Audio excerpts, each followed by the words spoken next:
Welcome to What the Hell Are We Welcome to Riled Up. Today we're going to be talking about Mark Hamill. Mark Sanford. He is running for president. Not Mark Seinfeld. Or Mark Hamill. Or any of Who's Mark Seinfeld? the other people. It's a joke because his last name sounds like Seinfeld, the TV show. But that's not his name. It's not. I never said it was a joke. It's not a joke. Anyways. We're sorry. We're talking today about Mark Sanford, who is running on the Republican ballot for president 2020. Alright. So here we have his campaign website, marksanford.com. Sanford, fiscal conservative. Good for you. The purpose of this campaign is to spark a needed conversation as Republicans on what it means to be a Republican and a larger national debate on why spending and debt our American institutions and civility Civility. don't correct me, and humility should still matter in politics. We focus on spending, debt, and deficits because our present course. He could have chosen a different background. These words are hard to see. Leads to financial disaster, job loss, and grave injury to the American dream. Our debt is a clear and present danger to our republic. Why he got so many videos? Okay, anyways, let's go ahead and watch He's it. running. Apparently, they didn't feel like typing it out. They didn't want to speak it. I'm Mark Sanford, and after a lot of thinking, praying, and talking to friends, I've decided to throw my hat in the ring and will run for president in the Republican primary. I don't know what will come of it, but I believe what's happening in Washington needs challenging. We're headed toward the most predictable financial crisis in the history of our country, and we've never been as financially vulnerable, save for the start of our republic, the Civil War, and World War II. I can't sit on the sidelines and not speak up, and all of us should find a way to make our voices heard. It's the only thing that can change things in Washington. My focus on debt and spending is not to suggest that other issues aren't important. They are. It's also not to suggest that I don't have other differences with the president. I do, and my comments are well chronicled. It's just to say that in a long-shot effort, it's best to focus. And so I will in pointing out how important it is that we change our course on debt and spending. Democrats aren't talking about it, and instead are in a daily competition of more versus more at the presidential level. The president himself has called himself the king of debt and ruled out action on the very things that drive our debt and spending. As Republicans, I believe it's vital that we debate what has historically been a cornerstone belief, that it wasn't right to hand to our kids the bill for our government expenses, that you couldn't spend more than you took in forever, and that being conservative on money matters made common sense. Every 4 years, we focus as a country on the presidential race, what we value and where we want to go next as a nation. This is our chance. Waiting another 4 years for debate on this subject would hurt all of us, because without an offsetting debate to more versus more, you simply end up with more, and me and you will be paying for it. So for these reasons, I'm stepping forward. As I do, I ask for your prayers, wisdom, and help, but most of all, I ask for your involvement. It'll take all of us pushing independently toward financial sanity and changing discourse in Washington for us to get there. But I believe that we can, if we all keep pushing. Join us, and you can find me at marksanford.com. That's where we're at. Anyways. This video is on YouTube. Anyways. Okay. How old is you? Because you ain't paying for shit. You gonna die. Check Wikipedia. How old is you? Oh my. You sound hella educated. My man. He's from South Carolina, by the way, just south of us. So. Where does it say? Where's his born? Okay. 59. Where's his born? I promise we are college students. Oh my god. Hey, I didn't say I was finished college yet. Two other things. Okay, so hold on. Comments on this before we move on to the next part. Are y'all distracted by the words moving up and down next to the video? Oh my god, yes. That's all I was looking at the whole time. I was just like, it's going up and down and up and down. This is so distracting. I felt like the whole video was moving. Oh, Mark Sanford. So the Democrats, they're not talking about the debt money? crisis? I feel like Democrats just want to do more and more and more and more, and Mark Sanford says no, we should do less. Because he thinks he's gonna pay for it, but he's gonna die like tomorrow. So but a lot of them are saying it's free health. we're already paying a crap ton of taxes, so I'm gonna get more out of it. But let's see his two other things and another thing. I've said many times I'll focus our campaign on spending and debt, but just as freedom can't sustain itself with an open checkbook, there are other ingredients vital to preserving the American way. On this, at some point, we have to have a national conversation on two things missing in the Trump White House: a conservative political culture and humility. Let me zero down on what I believe here. One, the nature of our very political construct was conservative by design. We have a republic, not a democracy. Oh no! What? It's literally a democracy. It's a democratic republic. Okay. It's a representative democracy. There are many terms. It's a republic, not a democracy. God. But like, Anyways. does that totally ignore the like flip-flopping of the party names that happened like way back in when? I don't know if he denies that or not, but the republic and not a democracy thing is basically an argument saying we're a republic because of us having elected representatives versus having a direct democracy where every single citizen votes on everything. Anyways. Which is Electing officials and building institutions, our founding fathers believed that they were constructing filters between the passions of men and governance. This president's taking us in a different direction in questioning institutions and regularly whipping up passion. In doing so, he's breaking down norms that have served us well for more than 200 years. It would be a mistake to continue on this path because freedom cannot be sustained without checks and balances. Two, we need more humility in the White House and in our political culture at large. It seems that few are listening today. Everyone has much to say, and we're again carving out new norms that will not serve our country well. Humility allows for restraint, respect, and actually hearing another's view, which should come naturally if we believe that we're all of divine creation. Oh my God! Oh Lord! Oh my God! Oh no! oh no! We are all Divine creation. Sure. On this, it's particularly important to condemn Trump's notion that people who hold a different view are losers. The president built a brand serving people who wanted to believe that they'd arrived, that they too would be a winner if they just had the right address. It's a mirage, just as this notion is that one is a loser because you hold a different viewpoint. Our joy and worth will ultimately be I'm sorry, if you believe in racism, you're a loser. Yeah. I mean, hey, Mark Sanford. He's not watching this. If you're watching this, I know you're not, but if you are, if some for a future time, We're famous in the future. Yeah. then come on. You find what's coming on and looking at different ideals. We're communists.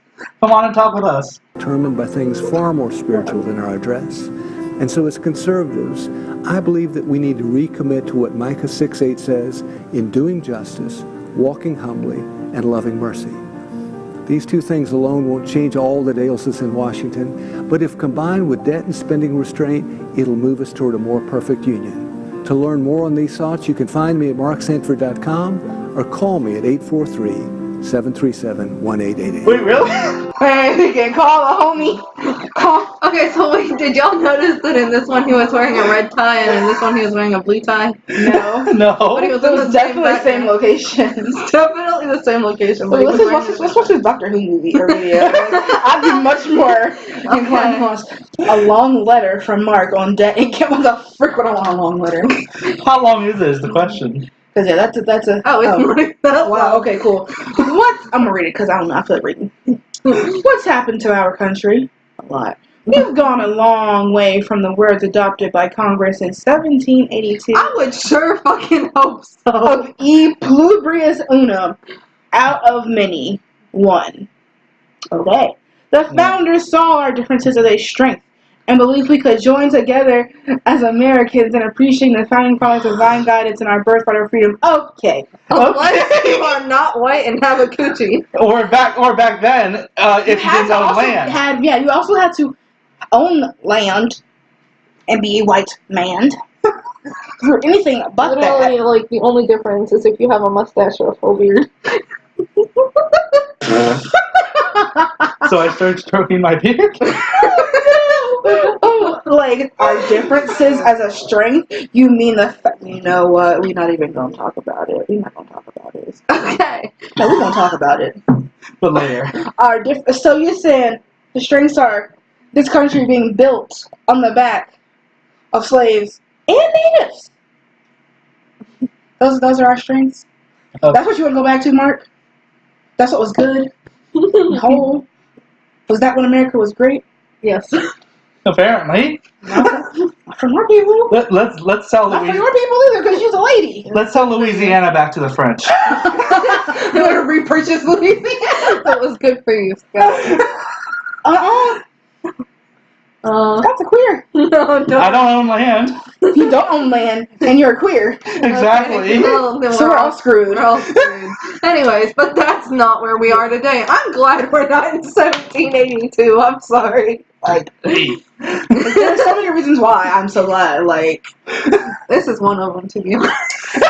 this is one of the me being sitting here not in chains, not being beaten with a whip. Would I be a house? I can't say that word.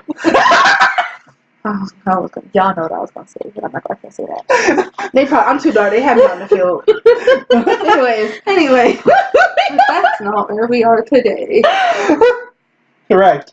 Political polarization is at levels we have never seen. That's it. Okay. Republicans don't trust Democrats, and Democrats don't trust Republicans. And I don't trust any of them. Yeah. Yeah, So no. when you said people think you're libertarian, it's like, no, man. Just right here. Socialist communists. Both parties promise more to their people and dividing what has become the spoils of politics. It's urban versus rural, and too often one group versus another. And while the founding fathers pledged their lives, fortunes, and sacred honor to a cause, today it seems too many politicians have but one cause, and that's re-election. And doing so, far too many in their time in office was much more than they started. All right, some tea on the. All this makes us cynical. We are appropriately tired of promises unkept and the way in which the system seems to be imploding and not working for us and those we love. All right. OPC, yes, but no. But So, let's do some tea on the founding fathers. oh my God, so T, don't ever say T to me again, Scott. So the founding fathers were a bunch of aristocrats who wanted to leave Britain because they wanted to keep more of their money because they didn't want British to take their money, and they wanted power. They wanted to rule the country as well. Didn't they not want us to have a bipartisan system? Didn't somebody want us to have like multi-parties or some crap like that? Some people wanted no parties. Some people wanted multi-parties. Hell, there was some movements that wanted a monarchy. Didn't they leave a freaking monarchy and they want to make another monarchy? That's dumb. But yeah, they wanted to get like a Prussian prince. It was interesting. Prussian? Yeah. In America? Something to do that. I don't even know where Prussia is, I'm not gonna lie. Germany. Is it like Russia? Germany. I don't understand. Prussia was a country, and then it and many other countries formed together to create Germany. Oh, okay, cool. I thought it still existed. I don't know. How countries don't exist no more? Like, whatever. I mean, most of them were wiped out most of the Prussians were wiped out after World War II when it was given to Poland, but whatever. This isn't a video about Russia. Can we just spill water on me? So what's it mean, and where do we go from here? I believe the answer lies in going back to basics. That's what conservative is to me. I see that. I believe to make America great, we have to get back to conservative principles in politics and move past the politics of immediate gratification. This new way isn't working. Bitch. My focus on debt and spending is tied to my belief that you can't get something for nothing, no matter what politicians may tell you. My focus on institutions and a return to political norms is tied to a belief that they are the glue that holds checks and balances in place. My belief in trade is based on markets being better than government, but grounded in common sense. I win, you lose. Zero sum and me first are hardly the building blocks of trading partners or keeping allies. My belief is reestablishing some measure of civility and humility in politics is again based on common sense. In open political systems, you can't get things done without it. So ours is a campaign grounded in simple ideas, now lost in Washington. To bring them back, I ask you to join us. Hold on. Play. Alright, what up, All y'all? right. Five Five? takeaways Okay. from the. Oh no. Oh, close that. Yeah, we just gonna read Hold small on. I books. just. Okay. 'Cause- Wait. Oh, is this the? This is the long letter. No, I'm good. I'll stick to the short letter. Okay. Anyways, 5 takeaways. Yeah, this just breaks it down. Okay. It's time for a conservative approach to debt, deficits, and spending. And spending.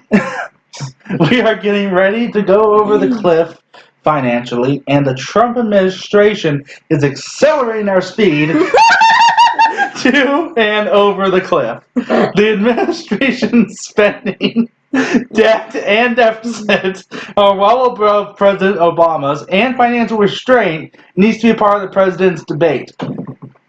You want to go? It's time for a conservative approach to the political norms and the institutions the founding fathers created. Oh no. We should change many things in the government, but in the process not tear down people's trust in the institutions that have sustained freedom for 243 years. Whom's freedom? Whom's The freedom? first is needed change. The second breaks down what the founding fathers necessarily created to balance and contain power. President Trump is doing the second and needs to be stopped because our political norms sustain the very institutions that balance and divide power in America. Okay, so he's not saying what the political norms are. He's just saying I know. we need to go back to those. What are they, mate? Yeah, because if we're being completely accurate, 243 years ago, the freedoms that have been sustained for all those years are for white men who own land. We don't cut again. And straight. Little loud. We don't cut again. Just a little loud. It's okay. I think you might have probably turned that volume down a little bit. Sorry about that. I get loud like unintentionally a lot. Okay. Yes, all the time. Me. Hello. It's time to get back to the basics of leadership and governance to produce results that better our lives. The idea of buying green. Oh The idea of buying Greenland is kind of fun, and the president's Twitter slapdowns certainly provide good talking points for the media. But it's an unnecessary and dangerous distraction. The American way was devised to maximize individual liberty, private property, the rule of law, competitive free enterprise, limited and frugal government, strong local communities, fiscal and personal responsibility, and civility in public life. The guidebook is to sustaining and building the American dream is there in the form of the United States Constitution. And once again, in as much as we adhere to its limitations, there will be expanding opportunities for all of us. Can I say fuck the American dream? Yes, Yeah, Okay. it's such BS.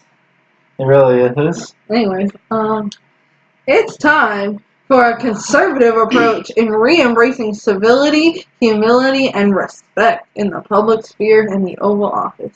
Tweets are not I can leadership. agree with that. Insults don't produce productive change. I'll agree. And we can't look the other way at behavior that fits that of the schoolyard bully. Do we want to make normal behavior that would send our 5th grader to the principal's office? The president is shattering norms here and recalibrating what we consider acceptable. This will harm us and those we love.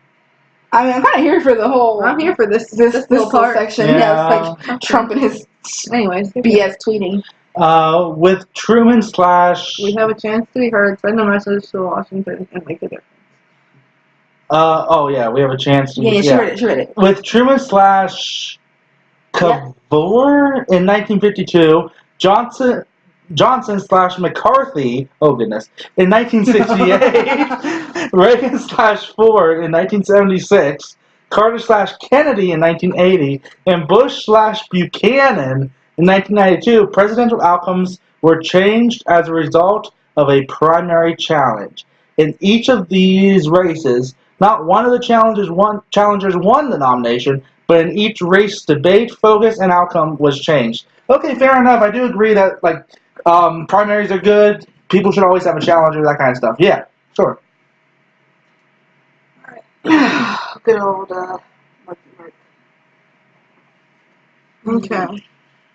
I need to know it. It's pretty. I need to be a little more easy to read. I think putting a whole lot of. Alright, so says down here there's going to be charts and additional details on why our debt deficits and spending should matter to you and those you love. He really wants to play on the emotionalness of all of this because he talked about your loved ones, and in the videos where he was talking, you hear that soft like emotional music that was playing in the background when he was talking. Mm-hmm. Really Alright, let's look at his little chart. Good marketing. U.S. debt has never been higher in peacetime. Ooh, a big chart. Yeah, it's pretty. Yeah, I like the shirt. It's not like the PragerU charts. PragerU. I can't wait till we fucking talk about PragerU. What's the other one? Turning Point USA? There's so many of them. Those are the two that are like... America's debt is now compounding exponentially. That's a big, big whoop. Indeed it is. Indeed it is. You want to read the thing? Okay. Don't talk with your hand in your mouth. Am I talking? Yeah, well, he said, do you want to read the thing? You said, okay, so that's when I mean, Oh, yeah, you wanted to read I it. didn't want to read it. Okay, can you zoom in a little bit then? I can't unless you hit control. Okay. Thank you. The exponential... The exponential what now? Good God. The exponential growth of debt is vivid in this chart. It took us about 200 years to acclimate $5 trillion in national debt. It doubled under President George W. Bush as it went from 5 to 10 trillion. It doubled again under President Obama from 10 trillion to 20 trillion. I believe it's well on its way to doubling once again under the 8 years that would mark a 2-term Trump presidency. That's not gonna happen. The Congressional Budget Office assumes a lower rate of growth in debt to about 36 trillion. Who do we owe all this money to? A lot of people. How does this exist? Like, do you, like, people talk about, like, how much $1 billion is, but, like, this isn't even billions. This is trillions. That's like... It's been accumulating since we started as a country, so it's like... Why would you start off when we got debt? Like, damn, it's like you born and you got debt. I know. Like, I saw a thing that was like, if you made like $5,000 a day, yeah, you still wouldn't have $1 billion, like, since, like, something, I don't know, something. Like, since humanity has existed, if you made $5,000 a day, you wouldn't have, like, even nearly, like, Jeff Bezos' net worth. But somehow we end just so much debt. But, yeah. How? What do we do? Take it back. Take it back. Whatever I do, let's take it back. Like, I just don't install people's oil and stuff. We'll give Louisiana back to France, don't worry. They don't want it. I can guarantee you they do not want it. This is crazy. Louisiana's cool and all. Alright. But like, it's not gonna be just Louisiana. It would be the whole, like all the states, because the former colony of Louisiana. Yeah, and not cut off parts of the states that already exist. So it's like, oh, you used to live in Nebraska, not anymore. Now you live in France. Anyways, budget deficits. Y'all can just look at these charts because it's just I don't know. It's a lot of blurbs. Foreign ownership of our debt. Who got our debt? Does it say? It just says foreign and domestic. Do we have to? I don't know. We owe ourselves money? Read it. I'm not. Okay, read it, Scott. The Chinese now own 13 trillion. That's 1.3. 1.3 trillion. I can't see the period. Almost a quarter of our national debt. Oh. Wow. Almost a quarter of our national debt held by foreigners. This is up markedly over the last 20 years as foreign governments have substantially increased their ownership of American debt. This is yet another limitation on our ability to react to a financial storm. The Congressional Budget Office has also said this degree of foreign ownership could work against our ability to project force around the world and our ability to ensure our security at home. America has gone from being the largest creditor nation in the world at the time of World War II to now being the largest debtor nation in the world. So. Why does China have so much work? Like how what do we owe? What are we getting? What have we got? Do we owe debt for? Like what did they give us? They pay us to like not This kill is them or something. household net worth in the last 20 years. 70. 7 years. Oh, I don't know why I said that. Yeah, that was not right. So what's happening? I'm I'm trying to figure out what's happening. It says U.S. household net worth has averaged 384% of GDP since 1952 and has peaked above 400% only twice before the last 7 years, now standing at 535%. But the houses are very, very expensive. Oh, if I can't only buy no damn house and then go out and have this should scream to everyone. Excuse me. This should scream to every one of us how dangerous our debt deficit and spending issue is, and how it represents a clear and present danger to our way of life and the American dream. These numbers mirror a whole host of similar indicators across a broad range of assets that show we're living in extraordinary financial times that will not last. When things return to historic norms, there will be significant contraction in the economy. Okay, well, like the economy back in the day totally relied on like labor and the use of, well, you know, Okay. slaves and stuff, and child labor, and you know. So, So is he only talking about money? He doesn't talk about he anything is. else. Because I'm looking, here's his like focal points, and they're still just the same. Because he's probably too scared to talk about anything else. Because then What's Mark up primary social to? Honey, you got a big storm coming. You know, like we can insert that like Yeah. right here. Yeah. Oh, goodness. Oh my. Hold on. Got out some paper. Here you go. Honey, you've got a big storm coming.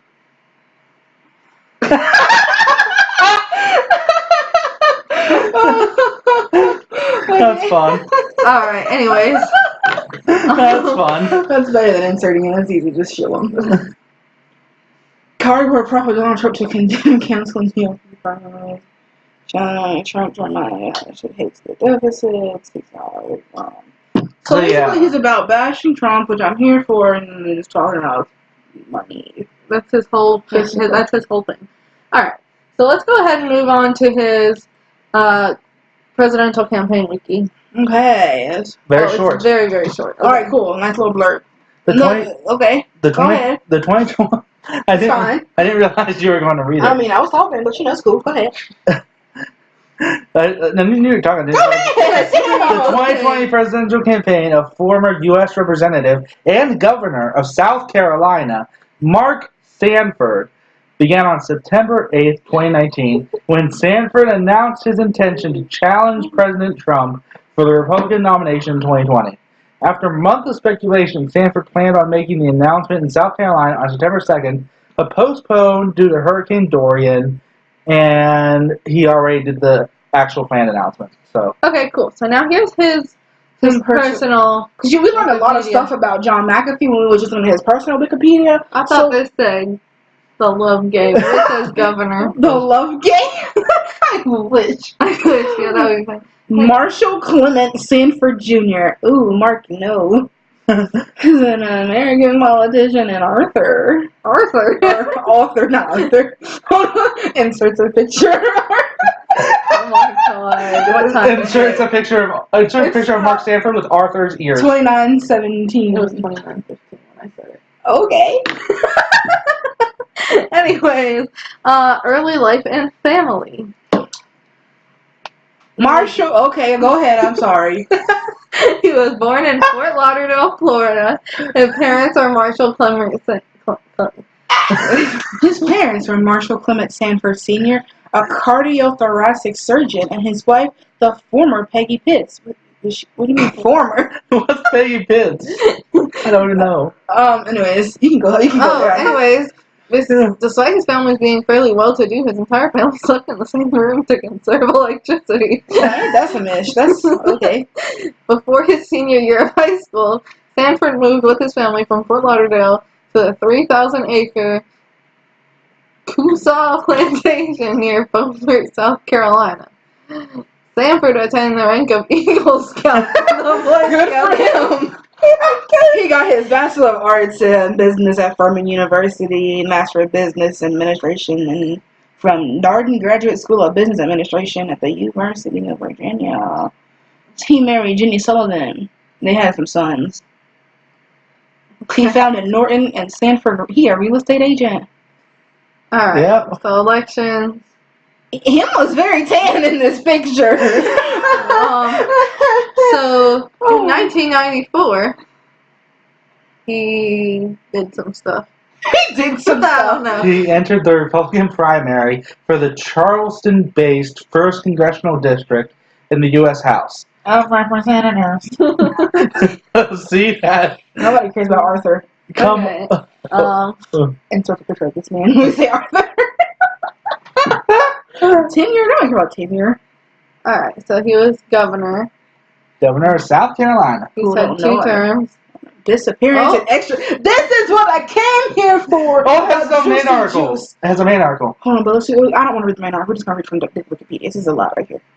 From June 18th until June 24th, 2009, the whereabouts of Sanford were unknown to the public, his wife, and the state law enforcement division, which provides security for all South Carolina governors.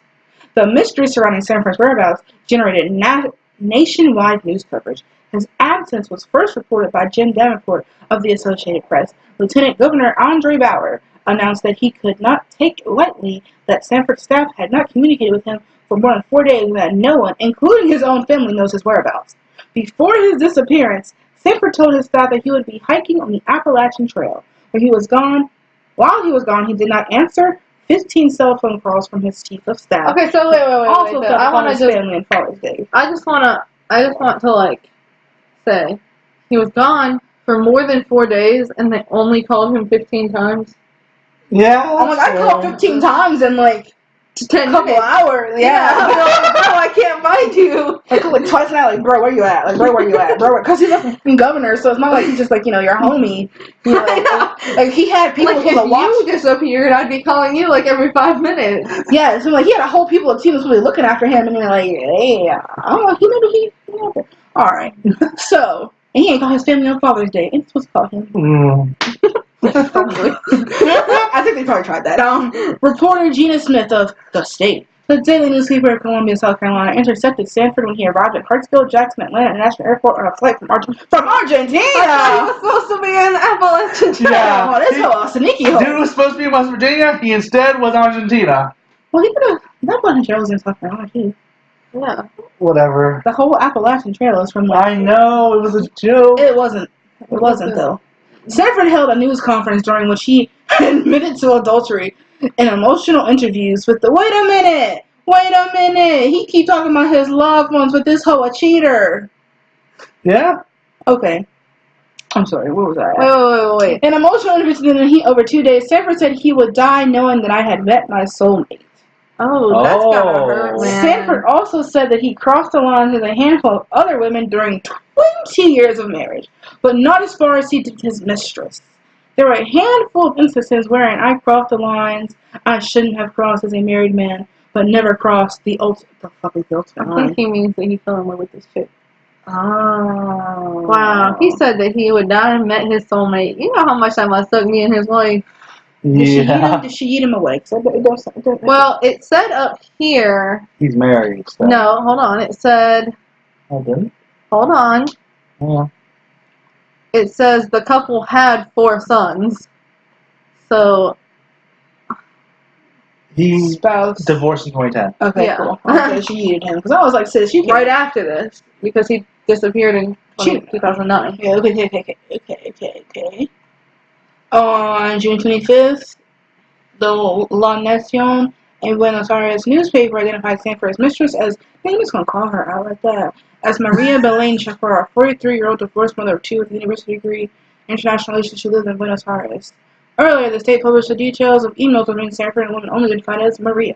Sanford met Chafar at a dance in Uruguay in 2001 and admitted that a more intimate relationship with her began in 2008.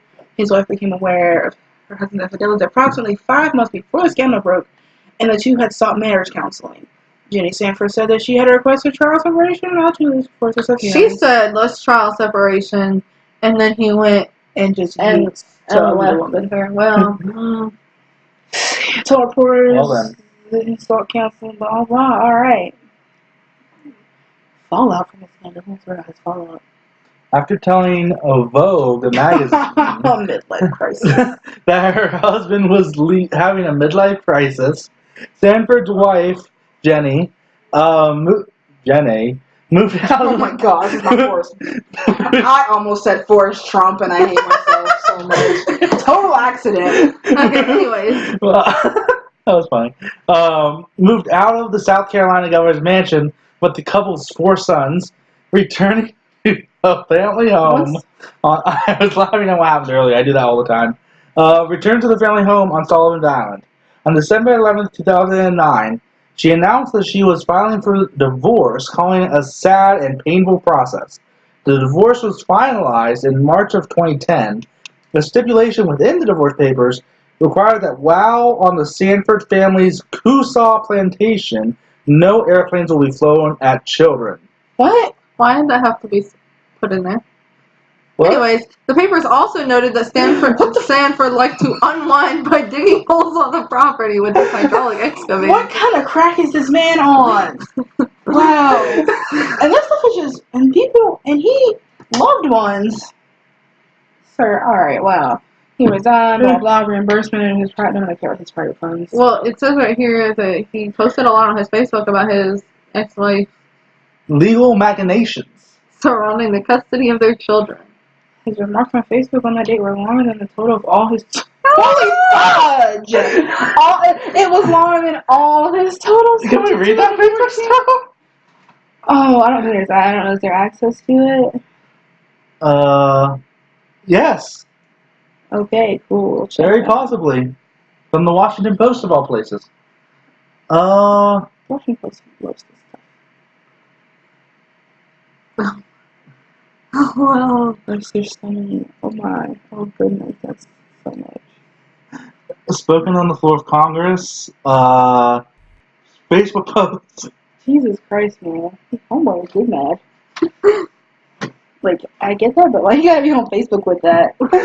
and then, okay. anyways. Dude just put all his teeth on Facebook. Oh. Impeachment proceedings. Oh. On August 25th, State Representatives Nathan Ballantyne and Gary Smurl? Simmerl? Something like that? Sure. Met with Sanford and warned him that the state legislature would impeach him if he did not resign. Valentine and ally of Sanford said afterwards, I told him the writing is on the wall. He could put an end to it all. But if he doesn't, members of the House will take things in their own hands. Sanford still declined to resign. Why is adultery the only reason you can get impeached? I don't know. Anyways. Oof. They were laying plans for a special legislative session, which the impeachment for Sanford. 2 bills of impeachment were being prepared with bipartisan support in the state legislature. On October 23rd, 2009, 2 impeachment resolutions were introduced, but were blocked by Democrats in the South Carolina legislature. A month later, the resolution was successfully introduced, and it was announced that an ad hoc committee would begin drafting articles of impeachment starting on November 24th. Meanwhile, the Ethics Commission formally charged Sanford with 37 violations. On December 3rd, during its 3rd public hearing on the matter, the ad hoc committee unanimously voted to remove the vast majority of charges from the investigation, saying that they did not warrant overturning an election. The committee voted 6-1 against impeachment, saying that the legislature had better things to do. So homeboy almost got impeached from his House job. Governor. What? Governor, whatever it was. Gubernatorial. Yeah. His whatever position he was in. And now he's gonna try to run for president. Like, they already had to use you once. You probably still a cheating ass hoe. There's a section in here about Donald Trump. He said he supported him in the 2016 election. Don't you just so dumb. Apparently. A whole bunch of stuff on here about his elections. Okay. Then a whole bunch of You want to read some of his quotes? And then you want to go back to his website, see if there's anything else about non-financial stuff? Sure. There wasn't really, but yeah. They just said the I think it would be I think it would be much better for the country and for Clinton at the time, personally, to resign. I come from the business side. If you had a chairman or president in the business world facing these allegations, he'd be gone. So you should have resigned too. Yes. On Yes. the Clinton, he's talking about the Clinton sex scandal. The next one. Oh, This is from the emails to his mistress. Oh wait, I want to read this one. I could digress and say that you have the ability to give I could digress and say that you have the ability to give magnificent, gentle kisses, or that I love your tan lines, that I love the curve of your hips, the erotic beauty of you holding yourself, or two magnificent parts of yourself, and the faded glow of the nice light. But hey, that will be going into sexual details. Can I get a link to all of these emails, please? Oh my god. You want to pause it and let me find Hold on, some? no, here. This is click.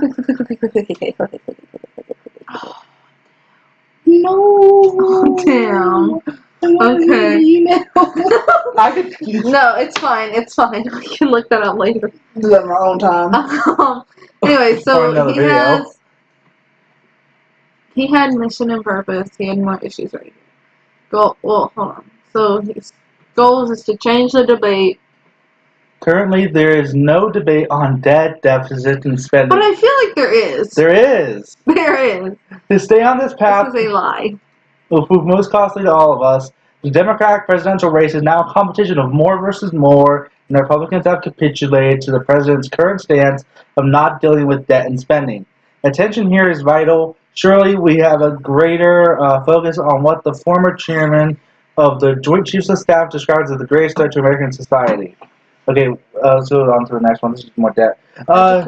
You can't fix a problem you don't perceive, yet today's political climate seems to be punctuated by nothing more than change and counter-change. Charge and counter-charge. Charge and counter-charge. Reaction and counter-reaction. You can't solve problems this way, and America has some problems that are desperately in need of solving. Once again, a primary focus. It sounds like a lot of just words. This dude is doing debt and spending just as much as Andrew Yang is doing robots. Yeah, and liberty, like to win in the constitution. Makes policy changes in line with the beliefs outlined above. This is a long shot, but wins in other forums are not. Debt, spending, debt, money. All right, because the Mr. Brown. world runs on 3 money. focuses. Country's debt, deficits, and spending matter. Okay, we got that, dude. We believe that part of being a Republican means being conservative on changes to our institutions and political norms that have supported them. Can we not? Okay, yeah, this one's going to be fun. Let's just talk about that again. President Trump has been very good in recognizing what's been ailing many Americans, but he has not been as skillful at producing the hows of fixing what's wrong. In many cases, he has simply rallied against the system. And while there are big parts of Washington that need repair, throwing out institutions and traditions that have tempered the fiery spirit's politics for more than 200 years would be a mistake, particularly if you are conservative. Ours is a system of checks and balances by design. Our belief in markets and trade over government edict. Edict? It's edict, sorry. I don't know matter how. Edict our belief in a free and independent media. Even when we don't like many pieces of their reporting, our belief in institutions over the hunches of one man all point to 2 simple things central to the American experiment. 1, that we are a nation of laws and not men. Correspondingly, our belief is in the institutions, traditions, and systems of our country over the instincts of any one person, no matter how great they might be. And 2, to keep America great, we have to honor the things that made it great. Our founding fathers feared too much power in one place and so divided it formally across the government, also informally with the power held in the institutions, norms, and traditions. I believe it would be wise to be most conservative in challenging things that have served us well here for more than 200 years. So right here, This man that we were talking to today, he literally said, it doesn't matter if they're already the best person. It doesn't matter if they're worse for the job, but you should give other people a chance. And not just really, I was just like, okay, sir. We already knew the man we talked to today was Libertarian. it's a opinion. I'm not gonna say anything. Maybe you can be friends with and friends with. I should not see this. I'm sure it's my husband. We don't cause a problem. We don't want to cause problems. We always want to cause problems. True. I don't mind causing I don't. problems. I mean, true. We caused all the problems. You was the one in there, just about to throw down, and I was just sitting there like, you're all so uncomfortable. Cause this is some random ass man we've never met, and you just talking about. I'm like, I'm good. You really just like. You're like, I want to find this, and I'm like, But anyways, this man is literally just trying to engage you and just BS out. He was causing all the problems to your whole family. Yeah. I'm touching the microphone. I probably hear that. I'll slip it on the screen again and everything. I mean, technically, they're the ones causing problems by being wrong. But, Yeah. you know. Hey. Anyways. We would like to say we don't know everything, and we're not always right, but like, you know. Okay, anyways. We believe that another part of being Republican means showing civility and humility. They say is that they never... Where? The first line. They say is that they... Oh, this is Marky Mark. No, see, you didn't have them edit this enough. They didn't review it enough. Come on, now this don't make no sense. They say is that they never care how much you know until they know how much you care. I believe conservative solutions are common sense and represent sound solutions to many other problems confronting America. Hold on. He had a couple of words. Hold on. So this right here, this just looks like this. From the Emperor's New Groove. Alright, the poison. The poison for Cusco. The poison chosen specifically to kill Cusco. Cusco's poison. You know, when you got a word count. Yeah, homeboy just had a bunch of, but he had like a bunch of words just in here. And he was playing hopscotch on them. He was like, anyways. To make the sentence. It's like that. Because his start was they say, and it's like that guy with the, it's me trying to figure this out. It's like that guy who was like, with the math in front of him, doing like the. Yeah, we can insert it here. Lady? There's two. Because there's one that's like Zach Galifianakis or whatever. Oh, okay. And the other one is just random like stock image lady. Okay, I'll put both of them in here. Anyways, but in presenting them, style matters. The president's approach is confrontational and exhausting. It invites reaction, and today's cycle of he said, she said is undermining our chance for real debate on issues that affect us. People against him or his ideas aren't losers. Aside from sounding like a fifth-grade bully, this approach makes it very difficult to expand an audience for conservative solutions. I applaud many of his ideas and insights, but to continue on a path that does not include more civility and humility means that we will forego real debate over the next 4 years. We will be left with many battles but few wins on change, vital to sustaining the American dream. Alright, so is there different things on this? Yes. Cool. Oh, okay. This is the shit that I want to see, but it's not the main focus. We don't want to read about debt and deficits. We're government spending or tax. Let's read a little about taxes. Okay. It's short. That's why it's here. Okay. For the last 50 years, Americans have sent in about 18% of GDP, the whole of all that is spent and consumed in our country. Thank you for that. In taxes each year to the federal government. I do not believe this number should go up, but I do believe that we could move to a fairer and simpler tax system along the lines of fair tax or flat tax. Presently, more than $1 trillion a year is carved out in the form of tax exemptions, and I believe a flatter and broader tax system would be helpful to individual liberty, job creation, and American competitiveness. Yeah, that's for SpongeBob, where SpongeBob and Patrick are trying to be adults because he got grandma's kisses. And they're like, alright, be a man, and Patrick was like, tax exemption. That's Anyways, healthcare. I'm worried about healthcare. Okay. There will always be unlimited demand for a product that someone else pays for. And this well describes much of the current construct around healthcare. People feel as if they are spending someone else's money, whether that comes from the government or an insurance company. Furthermore, they don't know the price, and differences in outcomes are not transparent and short. This is not a full sentence. People feel as if they're... Oh, okay. Yes, it is. Come on. Don't listen. Oh well. Just the way you wrote it made it seem like it needed more. I'm sorry. I'm not done reading. Anyways, Where was I at? Because you furthermore. Furthermore. Hey, isn't that song from Beauty and the Beast? No, that's It's Evermore. Evermore. Furthermore, they don't know the price and differences in outcomes and are transparent. Okay. In short, there is no healthcare marketplace, and I believe bettering the system relies on creating one. This is true. Yeah. The prices and stuff is not transparent in the way it is right now. Yeah. And it's not a marketplace. You don't get to like shop around for your healthcare. It's for these reasons that Senator Rand Paul and I introduced the Obamacare Replacement Act in 2017. Among other things, it will legalize people buying the healthcare insurance they needed rather than the health insurance the government prescribed. It allowed people to deduct the cost of their insurance the way employers can with employees. It would bolster health savings account, create competition across state lines, and even incorporate some of the good ideas found in Obamacare, such as allowing children to extend their parents' plans to the age of 26 and protecting those pre-existing conditions. I also Thanks, Obama. That shit really helps out. Anyways. I also think a good healthcare system should be built around incentivizing good healthcare citizens. We spend more than all other industrialized nations and yet have poor healthcare outcomes. Mm-hmm. Yeah. There's something wrong in a system that will not differentiate between the smoker and non-smoker, or the person who watches what they eat and drink, and those that don't. Similarly, working to make certain that healthcare decisions are between a doctor and a patient, not a patient and a government or insurance bureaucrat, I believe vital.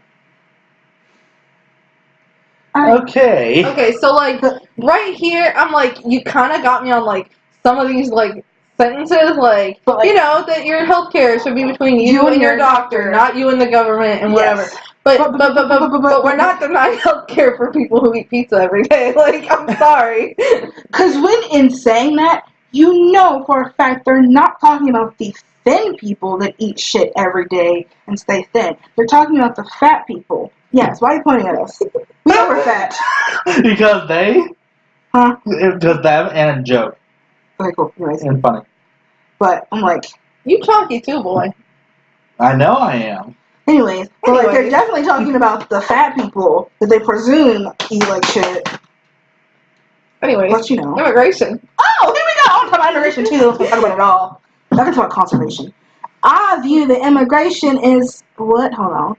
I view the immigration issue primarily through the principle of fairness and the rule of law. To have 1,000 people a day illegally crossing our border, for that matter, overstaying their visas, is to make a mockery of the rule of law. What? It's also not fair to the millions who are either waiting for their chances to come to our country or have already gone through the legal immigration process. My votes and stands in Congress and governorship have been consistent with these views. I believe in a secure border. I have voted for wall, my God, and wall funding. I also believe we need to update the amnesty laws in our country. I believe furthermore, he likes that word furthermore, that we should increase the number of work permits to our country and end chain migration and move from a family reunification system to a merit-based system that attracts the skill sets we need to make it. Wow. Oh. So you're literally saying, basically, if you're not able-bodied and you don't fit these requirements, you shouldn't be able to come here. Like, fuck out of here with that bullshit. Yeah, like, unless you're providing amazing things. I'm like, I'm sitting here and I don't provide shit, but y'all let me stay here because I was born here. Y'all gonna have to edit out this. I don't know how to do that, but you gotta do that because I said it twice. Bleep it, you gotta bleep it. I don't know how to do that, but I'll figure it out. It's okay, we'll put it in, it's fine. It's fine, I'll figure it out. Where is this? Is this 54? Let's be completely honest here. Immigration is great. It sustains our economy. And also, even if you don't care about that, why shouldn't people have the freedom of movement to live here? Anyways, let's move on to conservation. The law of conservation of mass. Anyways. Yes. What's that in chemistry class? Yes. I have long believed that the notion of conservatism Yeah, okay, go ahead. should apply to more than just financial resources. It should apply to natural resources as well. Oh, this fits with the biblical concept. Nope, you lost me. Oh, it's going on that okay. direction. Oh, no. With the biblical concept of stewardship. I'm sorry, I'm just going to Google what stewardship means because I dang sure don't know what that is. Okay, what's stewardship mean? Okay, so I wish Alexa was plugged in. Oh, damn. that'd be We fun. should have reflected. This, you answer our questions while we're on video and shit. Yeah. Stewardship is the job of supervising or taking care of something, such as an organization or property. Okay. So it'd be taking care of the environment, like in the Bible, God said we need to do. Okay. Cool. That we should do our part to leave the world better than we found it. It fits with the historic leadership that many great Republicans have offered over the years. Who? Who? These don't really belong together. Who? No. Who did? Have offered over the years on the environment and conservation. It also fits with common sense because the open space around us, the air we breathe, and the water we drink very much impacts our ability to be productive and enjoy life. But let me also say, Homeboy loves to talk about common sense, but the thing is, common sense ain't so common. yeah, and the Bible is also contradictory on this thing, where it also says that like the resources of this planet are all for us to use and consume as we desire. So, I yeah. don't read the Bible because I don't want to. Anyways, people oftentimes forget that it was Teddy Roosevelt that founded our national park system. I know that. Yeah, he's cool. He recognized that there were special places in our country that should be preserved, not only as monuments to honor America's past, but as monuments in the way that open space was vital to how we live today. It's for that reason that when I was governor, I set aside more land than during any other governorship in South Carolina history. For these efforts and others, I was even recognized and endorsed by the Sierra Club and a variety of other conservation-minded organizations. In short, I don't think that being conservative or Republican should be viewed as being against conservation and the environment. Fair enough. That's cool. That is fair enough. Mm-hmm. Education. Oh, well, that's a nice little short blurb. You can see how much they care about certain things by how long the little blurb is. Yeah. Mm-hmm. There are only two ways to raise individual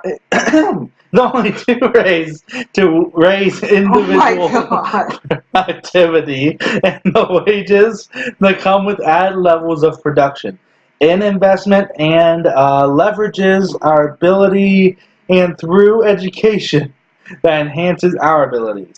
Education is key, and to compete effectively in the 21st century, it's vital that every one of us recognize how lifelong learning is important. It must start early, and it never finishes. And this, I believe, in as many choices as possible that reflect the different ways we learn. But are you for free college? Okay, so all this about education, he just said we need to be educated. He don't say not a damn He does thing not about say a actual single education. thing about He doesn't anything about that he wants to funding do. schools. Like, he didn't say anything about funding public schools or colleges or any type of thing. Like, he said education is key. How the hell is my broke ass supposed to get an education? Anyways. Oh my God, I'm here. I don't know how, but I'm here. Climate change. Shouldn't this be a conversation? I've seen first-hand rising sea levels over the course of my life at our family farm in the low country of South Carolina. Oh yeah, they live in the same kind of in areas where pine trees once stood, there is now salt flats. On this issue, the scientific consensus fits with what I've seen firsthand, and that it is real.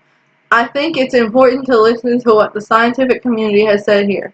After all, it makes no sense to say that one believes in the modern advances of science and the way they can cure and heal the human body, but then discount what they say in other areas of our lives. The problem, in my view, has not been whether or not it may be real, but how to do something about it. I do not believe in things like the Kyoto Protocol that would tie America and Western Europe to one standard, but hold China and India to a completely different standard, even though the overwhelming growth of new emissions would come these two places. These two places. They really did not grammar check this. Like, they could have downloaded Grammarly for, like, I don't know, like $19.99 or something like that. Probably less than that. They could have just had it, you know. Like, that don't make sense. But, All right, read about foreign policy. All right, let's go into the foreign policies. I believe in Teddy Roosevelt's notion of speaking softly but carrying a big stick. Teddy Roosevelt was pretty damn imperialist, my dude. Teddy Roosevelt was what? He was imperialist. I don't know. Okay, I got you. I know. To do this, we must maintain a strong economy, Because economic supremacy has I'm always. sorry. If you use the word supremacy anywhere in your campaign, You are wrong. I can't. There needs to be no supremacy. Like equality, my dude. Because economic supremacy has always been the precursor to military So they're literally supremacy. talking, they want to just get our military jacked so we can go like nuke and shoot down on the people, which we're already doing, but you know. I know. Okay, so like when they were Yes. talking about the charts, and it's like these are like peacetime things, and I'm like, what classifies peacetime? Yeah, we're Not peacetime. Yeah. We shooting up folks over there across the I seas. know. I'm like, Many hell, people we say shooting this up is. folks here. Many people They say don't this is talk about peacetime. It's really not. it's not. Nothing is peacetime. There's no peace. There's There's never constant been war. peace. Yeah, we're in never-ending wars right now. But it's fine because we're not getting shot up by the government in our own country. So like for us, it's peacetime. For everyone else, it's not because we're shooting them up. Among other things, this once again ties back to our own debt as a threat to our ability to protect power and maintain our place in the world. I also believe that the international trading system created after World War II vital to America's foreign policy in this light. Stability and predictability. Okay, see that also wasn't a full sentence because if you take away the stuff in the in the commas, I also believe that the international trading system vital to America's foreign policy. Huh. Interesting. You need to get a grammar You should checker. say I also believe in. Yeah. Yes. Come on now. Uh, This is probably most grammatically oof what we've gone through so far. Yeah, you need to get a better person. I'm sorry. They need more education. Yeah. Stability and predictability are important. Friends and foes alike need to have a sense of what America will do Okay, next. but What you mean America gonna do next? We finna need somebody. I'm pretty sure that like you don't want your enemies to know what you're gonna do next. That's kind of the point. Yeah, true. Sneak attack. Like when I was in fencing, the whole I was in fencing. yeah when I was So like 2 weeks you were in it. yeah when I was in fencing, one of the things that they talked about was like you want to not let the other people in on what your next move is. Yeah. But America likes to like flaunt its big dick around, so Anyways, alliances. Alliances and investments are not made without predictability. We are not getting this from the White House, and I believe the increasing talks of tariffs and the seemingly daily changes of presidential perspective are undermining our standing in the world. Alright, I'm gonna read the Federal Reserve. Sounds like the most boring thing in the world. It really does. I hope this is short. Okay, cool. I was about to say, watch me the longest one. I believe that the dual mandate on the Fed policy will prove untenable, and that there are real limits to the Fed's ability to drive jobs and wages on a sustained basis. So they like to use really big words within their grandmother's ass. I believe bettering the economy is best done through legislative change, not financial engineering by unelected members of the Federal Reserve. Bettering the economy is the role of Congress, and it comes in improving tax, regulatory, legal, and spending policies so that we create better playing fields for job creation and wage growth. He doesn't mention this that if he becomes president, he's going to take away gay rights. Uh-huh. You want to look at his Twitter, then? Huh? Not really. No. Okay, so... What's up? What's Mark up to? Getting on? We already looked at that, which is what I'm saying. Does he got merch? meet Mark. There's a Mark that I'd much rather meet that's around here. He's cool. This is just like more about. Is that the lady? What lady? Maria? Maybe. No, probably not. That would be funny. Probably. I mean, we can look at his Twitter real quick if we want. I mean, might as well. I'm just seeing if there's anything else we could look at. 2020 Republican candidate, former representative for South Carolina's Low Country, former South Carolina governor. Yep. That sounds good. Okay. Well, below, please find an HR second video. Storm coming. You want to look at that one? Storm coming. No, it's probably about Dorian or something. Or it's not. It's just, alright. So, well, Mark, you were... This is Mark Sanford. I hope this was educational. He's a fiscal conservative. I would say physical. He's also a physical conservative. He wasn't very conservative physically because he was getting that. He was. You know. Anyways, thank you for joining us on this episode. I think this is the fifth one. Yeah, I believe so. Don't ask me because I definitely don't know. Yeah, I think this is the fifth one. Well, thank you for watching. Subscribe. Follow us on Twitter at Roundup Podcast. Hit the bell notification. I don't know what else the YouTubers say. I don't Do know. the Patreon. Donate to Check us. out the stuff that's in the description below. Just check it out. You'll like Buy it. our soap. Comment. We love Share. We need people to. Adios. Please watch. We love you. Thank you. Bye.